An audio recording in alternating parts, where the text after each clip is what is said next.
places you currently stream, your entire Clearance Jobs content team is here to welcome you to January. It's actually January 24th, so we can't welcome you. We're streaming at a new place.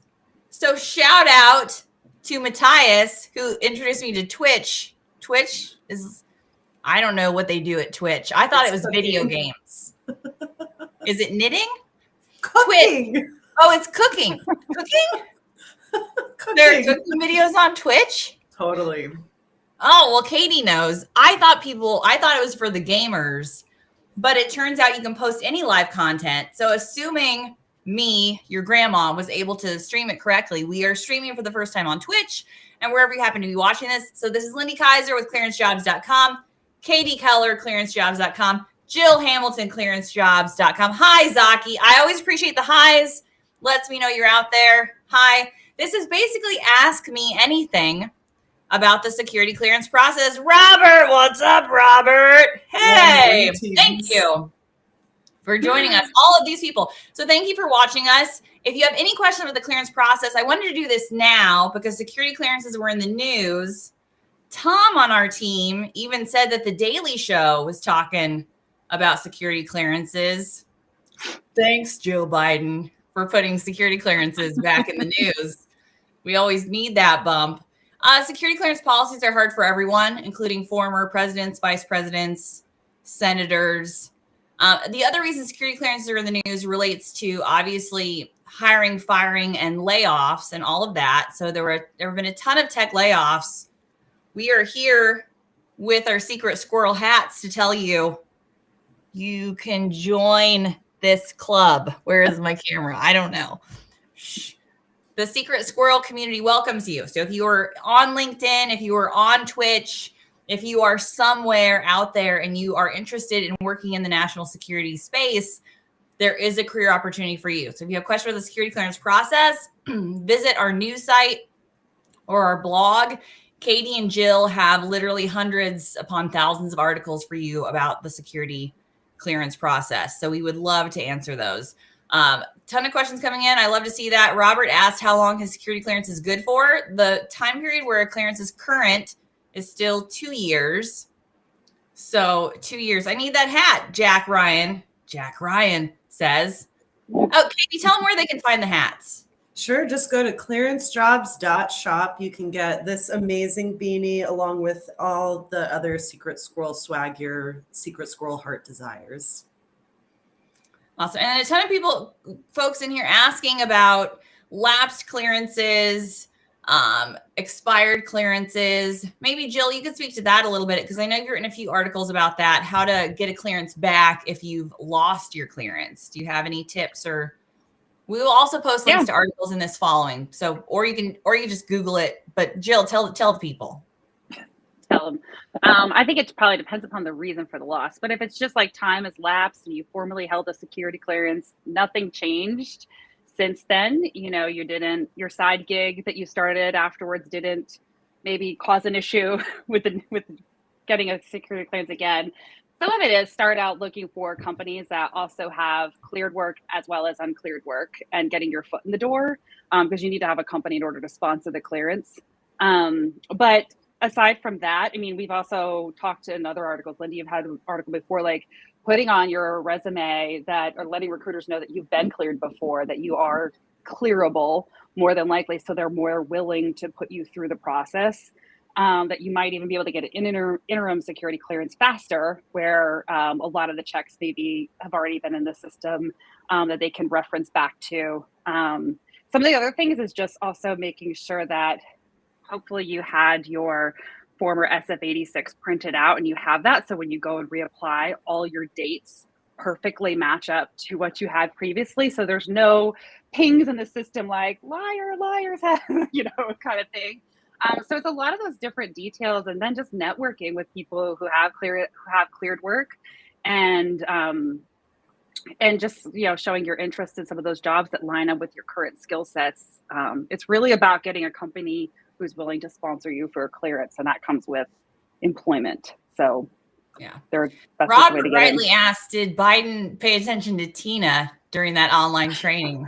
Clearly no. And then also that ties into another question. Corey asked, how do you get a felony and a security clearance? Run for Congress. No, but that is a question. They're all jokes. But that is a question that comes up for members of Congress in the security clearance process. That was a big issue in January, obviously, when we were having the Speaker of the House issues and folks saying, hey, members of Congress, and when they were in that interim waiting time, could not actually get their cleared or intelligence briefing reports, and everybody else in the national security space is like, well, welcome to the club. I couldn't do my job for like 6 months while I waited for my clearance determination. They just had to wait to get sworn in. But the issue is member of Congress get clearance eligibility based on their position. Same with the president. They are not going through a traditional background investigation process. I think a lot of the stuff in the news is leading us to think it might be a good idea to have maybe some kind of like training involved for those offices. But basically it is different for political office than it is for the standard person. We've had several questions come in, a lot of them about the time period. So how long a security clearance lasts, how long it's good for. Do you have any thoughts or point people to articles about that, Jill? Right. So typically we say, like, if you leave a place, you have about 2 years, right? One of those days. Not quite enough coffee today. Yeah. So you have about 2 years when you've like left a job, or if you've left the military. That's the word on the street. There's not like necessarily official documentation, but multiple people over time have confirmed that.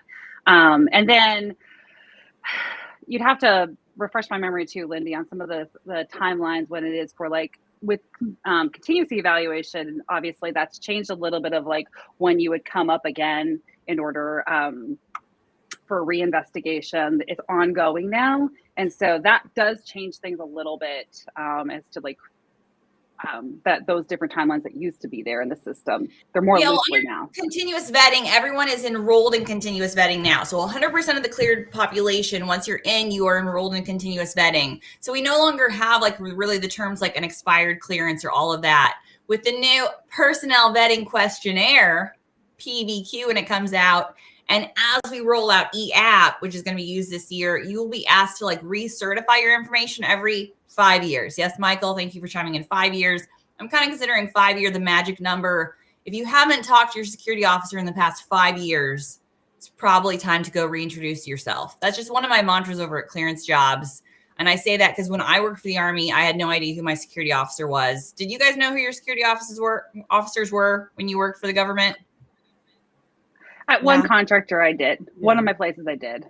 So, but you should know that person. Like maybe they should introduce themselves to you, or maybe, I mean, I'm the only idiot on this call, but I didn't know who mine was. So now I say, if you don't, you should get to know them, know who that person is. And a question that came in at the top, Benjamin's like, ask Tamara's question. I lost Tamara's question, people. You people are flooding me with questions. So Tamara, ask your question again, or somebody else ask her question. I can't find it. I don't know where it is. But somebody else up again at the very top of the chat thread. If you can see it, let me visualize it for you. At the top, somebody asked about how recruiters verify security clearances. So Katie is our former recruiter in residence. So maybe you can answer that. Hey, how does a recruiter know if I have a security clearance if I'm applying for a job? Sure, easy enough. I mean, it's the easiest way to find out what the status of your clearance is apply to a position, have a discussion with a recruiter. The amount of candidates who are so unwilling to give the information for a recruiter to verify a clearance is so funny to me. Like if you're applying to a job, they're going to have to verify your clearance. So essentially you give them, your social, you can do it over the phone, or you can ask a recruiter to put you in contact directly with their FSO. And then the FSO obviously will check in DIS or Scattered Castles, whatever platform holds your clearance, and can tell you if it's going to work for that specific program or just what the status is in general.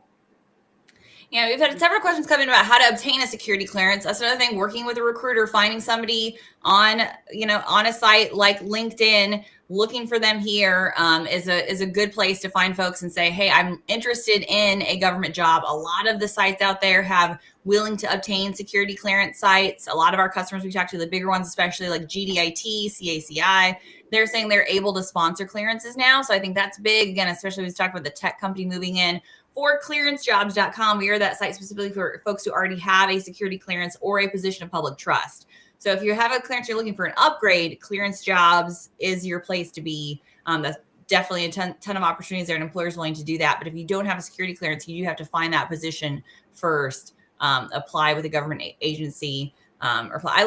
I love the Corey. I no longer take you seriously because now you're just asking the joke questions about are the aliens or all the those are the money questions that come in. Questions coming in about like reinvestigation process. Again, it's a continuous vetting process now, but again, you will be kind of asked to recertify that information, and they will kind of do that on a 5-year interval. E-app is rolling out actually this year. So we've had a few questions about security clearance system of record and how all this happens. E-app is actually going to be used across industry. I thought it was going to happen like 7 years ago, and I thought it was, but it did not. But now it really is happening. So e-app is going to be the system that you use to actually apply or obtain a security clearance.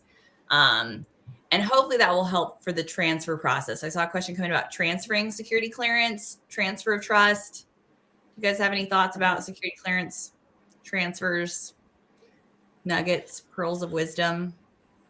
Well, I mean, it really is agency dependent. If you're looking to move from one part of the national security world to another, I know that there are I think it also has to do, if you're working for a contractor, what that relationship looks like with your government customer. I know when I was recruiting for something at the DIA, we were easily able to transfer people who had DOEQ clearances over. But then you hear other contractors maybe having some trouble, moving candidates through that process. So like everything, it depends. I don't know. Yeah. No, I think that's really good. I think and like you said before too, talking to your security officer and coming armed with information and just like knowing when to ask questions or involve help and reaching out and not just being like, I don't know when it's going to happen. Like there is like lots of things you don't know, like you can't control the process, but working with everybody in the process, I think helps. Yeah, we got a question here. This is timely, like asking about if I because this was literally, we just wrote about that on the news site, Jill. So if you take a position and then you're looking at moving into a different position, and that was your ask, CJ, Katie. If you transfer into a clearance position, what happens if you change jobs when you're in the middle of an investigation? Like all answers, I think it depends. But do you want to unpack what you wrote about there, Katie? Sure. So if you are going through an investigation and you decide to do a bait and switch, there is potential that you could get a loss of jurisdiction. But if you are, I think really with companies willing to sponsor, you should think long and hard if they do sponsor that clearance for you and you decide to pull out from whatever position they sponsored you for to get another job. I think that makes companies more inclined to not sponsor because they are taking the time to invest in you and, leave whatever billet they're investing you in vacant just so you can obtain that security clearance job. So I recommend against it, especially since I am a former recruiter. That would severely tick me off if I finally, sign somebody, offer them a position, the clearance goes through, and then I just have to backfill it again. So I think that is something to think about from a candidate's perspective. If somebody's willing to invest in you, you should sort of return the favor. That being said, if it turns out to be a terrible position, obviously do what's in your best interest for yourself and yours.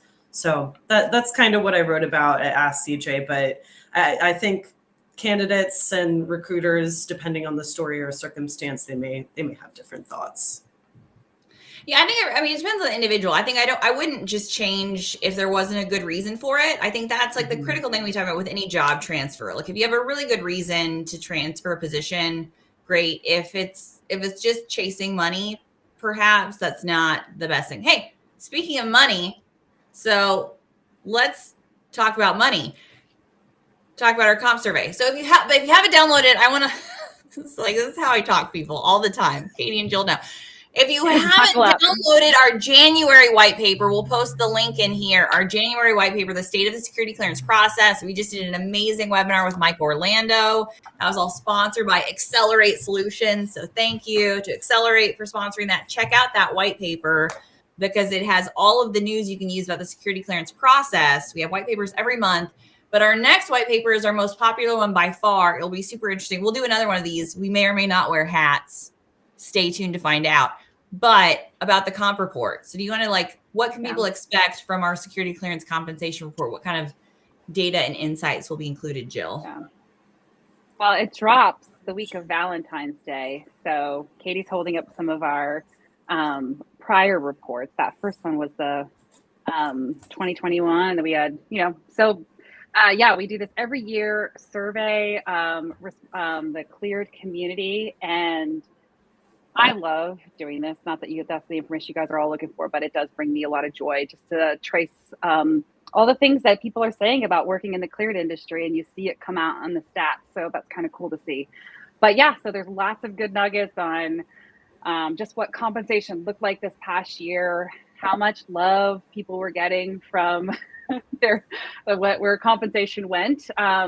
So it's been a favorable year, and it feels like both contractors and government have been listening. I think government, obviously will see more results once this current year, once the NDA went into, whenever the president signed everything over, that took a little bit more time for more money to flow to the federal employees. But generally across the board, it's been a decent year. And I think even too, as the tech industry has been changing a lot as well. The stability of defense contracting really shines very brightly, because there is something to be said about having contracts to support that are pretty much there, whether or not, people's portfolios are going up and down based on what the feds have set the rate at. So, a lot of other companies are tightening up all around the tech industry, and it's not like it might be harder, I think, to ask for more and more perks going forward, but that was not the case this past year. So yeah, all in all, you'll have to read it and show us some love by downloading it the week of Valentine's Day. It's going to be great. It's a good time to love your job. Sometimes your job is the only thing that loves you back. I mean, maybe could be just me. So Martin asked about public trust positions. Why not? Public trust. This is a big one with Trust Workforce 2.0. I get super jazzed about this as we enroll everybody into a continuous vetting solution. I do think the career mobility between a public trust, the bridge between a public trust position and a TS position has never been shorter, because a lot of the continuous vetting alerts, it's going to be really easy to say hey, I have successfully obtained a public trust. I think that transfer process to a TS clearance, especially if you're in the same agency, is going to be way easier. So definitely, yes, you have a good chance if you've obtained a public trust. And then I just did a video about that because Randy told me about that. Thank you, Randy, if you're out there. He's like, hey, I logged into Equip and my public trust was there. I was surprised to see that. Welcome to government technology actually working. Fantastic. We were all delighted to see that, and Randy was as well. So if you have obtained a public trust, especially a high-risk public trust position, I think now that transfer process is a lot better. A few questions specifically about positions, remote work, OCONUS work. You can search all of those at clearancejobs.com. Yes, there are remote cleared positions. You can literally toggle for that and search remote work cleared positions at Clearance Jobs. Also, OCONUS. I'm looking for an OCONUS position. Fantastic. We have an OCONUS cleared job for you. A lot of really cool places. Again, love your job. Go overseas. There's a ton of opportunities out there. Booz Allen did a great webinar with us about this a couple months ago, so check that out too. That's on YouTube. You can find that content. they talked a lot about the ins and outs of actually taking a contract position, OCONUS. So it's definitely not just government agencies. There are a lot of those, but there are a lot of great other positions out there. And then somebody asked the question, can I pay for my own clearance? Do you want to take that one, Jill? I know we've written about that, and Katie, or anybody? So no, you can't. The company you have to either have a company or a government who actually sponsors you, and it ties it to an employment, because it's a privilege to have, not a right, where you, in order to like have the job and have the clearance, you know, there has to be a reason for you to have access to the information that's classified. So you can't pay your way there. But thanks for the enthusiasm. That's not to say you can't convince a company to give you a clearance. That's true. Though. I know that recently we've talked about that ad nauseum on the news site. There are ways to convince a company. I think one of the tips that I heard recently from a podcast guest is getting in good with the FSO and telling them, especially as a young professional, about your career goals and, you know, again, just convincing them. And then Lindy, I know recently on a podcast you did with Sean Bigley, instead of, we've always talked about taking a position on overhead while that clearance goes through. On the flip side, you can convince this company to sponsor you and then just work in whatever current role you're in outside of the industry. So you don't have that gap in employment. So can't pay for it, but you can convince somebody to do that for you.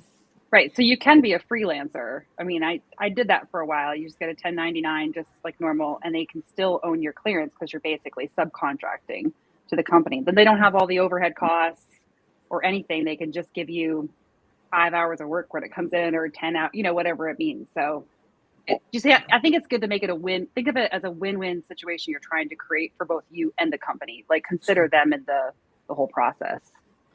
I think there's way more flexibility in the cleared space than there used to be. I mean, I clearly drank the Kool-Aid, but I love it. I feel like if you've been in big tech and if you've been in one of these industries that is having layoffs across tech, like give government a try. Even if it's just for a short stint, you're going to take a pay cut, probably. I'm sorry. Like, you're not going to get stuck. I mean, maybe somebody, I mean, I know the comp report's coming out. I don't want to scoop it. Like, there's money, but there's not like, there's not big tech money. I don't know. Is that so? But it's for the mission, and I think the resume and the experience you get. I mean, that's what I find my stint with the working for the Army. Again, shout out to Robert, DINFOS trained killer here. Those people, they just keep coming back. Like, I was there for a few years, and it was just such a big impact time of spending. So I think most people who worked in the GovCon space or in the IC or in the DoD, even if it's just for a stint, there's a lot of value there, and the government needs you, and there are companies that are willing to sponsor you. So,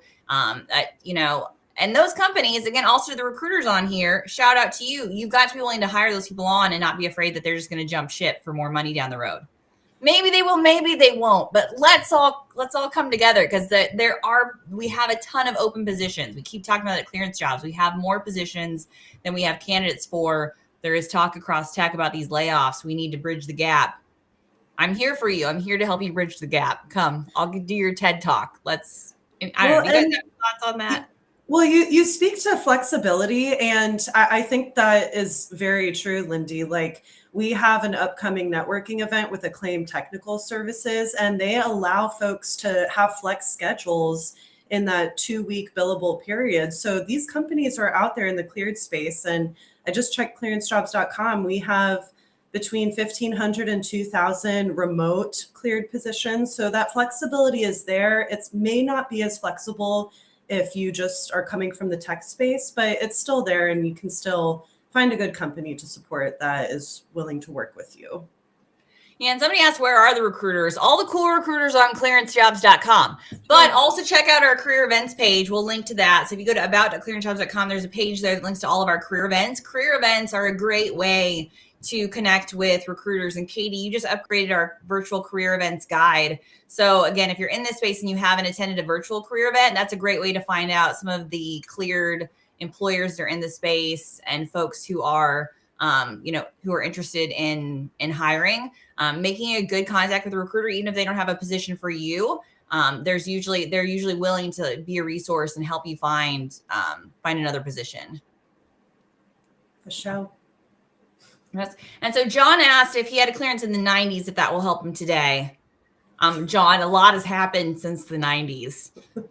I even just saw like there's now that 90s show. Like it's like we're old. Like we talk about the 90s. I was like, oh man, I'm old. This is like my era is now like considered vintage television. So your clearance in the 90s will probably not help.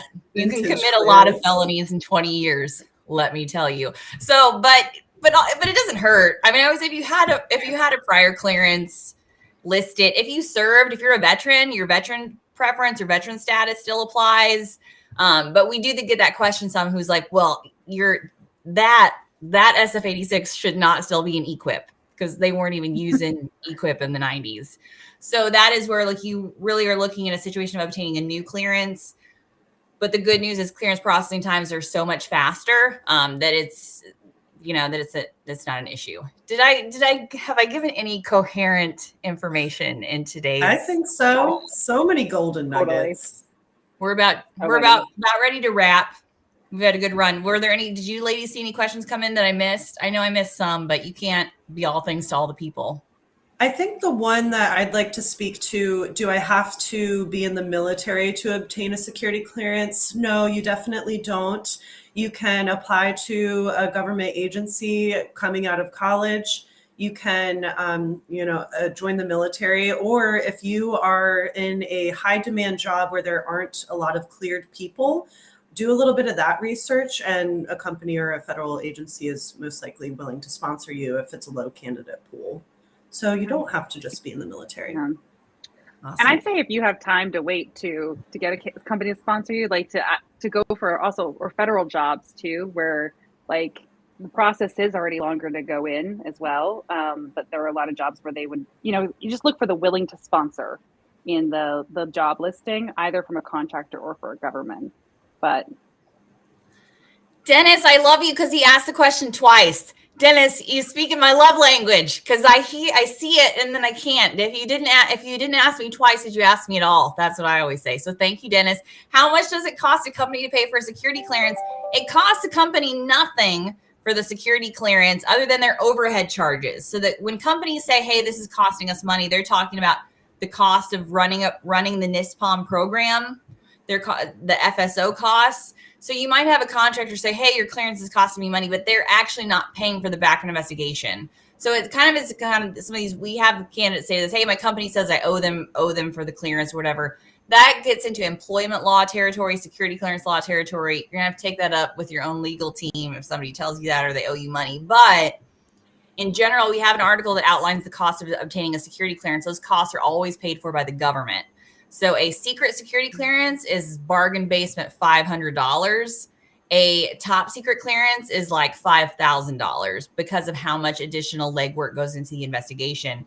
So DCSA conducts, again, like 98% of background investigations. They do their own and also 130 other agencies out there on a fee for service kind of a type of a plan. So you will see those costs, but your specific, if you work for a defense contractor employer, they don't have that cost. Yeah, as Gigi points out, they're talking about the cost of like time. And again, especially if they're hiring you, putting you on overhead, that is a very significant cost. So that's why if they are sponsoring you for a clearance, they kind of want you there because that is the cost.